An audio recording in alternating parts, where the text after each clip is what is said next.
আফগানিস্তান ইনিংসের ৩১তম ওভারের ঘটনা ছিল সেটি। বোলিং করছিলেন ইকবাল হোসেন ইমন, আর তার করা ডেলিভারিটি শটে ঠেলে দিয়ে ১ রান নেওয়ার জন্য দৌড় শুরু করেন আফগানিস্তানের ব্যাটার ফয়সাল শিনোজাদা। কিন্তু রান নেওয়ার সময় এই ব্যাটসম্যান ইচ্ছাকৃতভাবে যা করেছেন সেটা ছিল একেবারে অপ্রত্যাশিত। রীতিমতন হতাশ হয়ে গেছেন ইকবাল হোসেন ইমন। বাংলাদেশি এই বোলার শুধু আম্পায়ারের দিকে তাকিয়ে বলছিলেন, এটা কি ছিল স্যার, এটা কোন ধরনের আচরণ? আপনি কি দেখেননি বিষয়টি? আমি কি তার সাথে কিছু করেছি? সে এমনটা করলো কেন? আম্পায়ার যখন এই ব্যাটসম্যানকে সতর্ক করতে যায় তখন তিনি আরও ব্যাপক ক্ষেপে যান। এমন একটা ভাব দেখালেন যেন তিনি কিছুই করেননি। তবে ধাক্কা দেওয়ার প্রতিশোধ কীভাবে নিতে হয় সেটা দেখিয়ে দিয়েছেন ইকবাল হোসেন ইমন।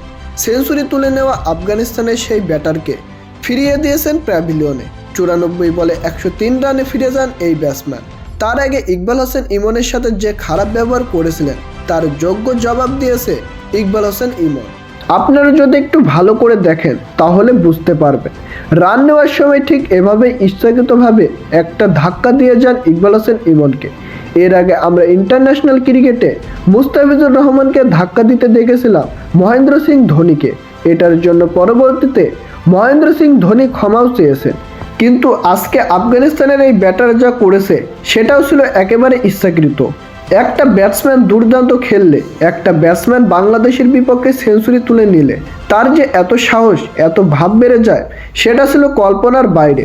তো প্রিয় দর্শক, এই ব্যাটসম্যানের সম্পর্কে আপনাদের মতামত জানিয়ে দেবেন আমাদের কমেন্ট বক্সে।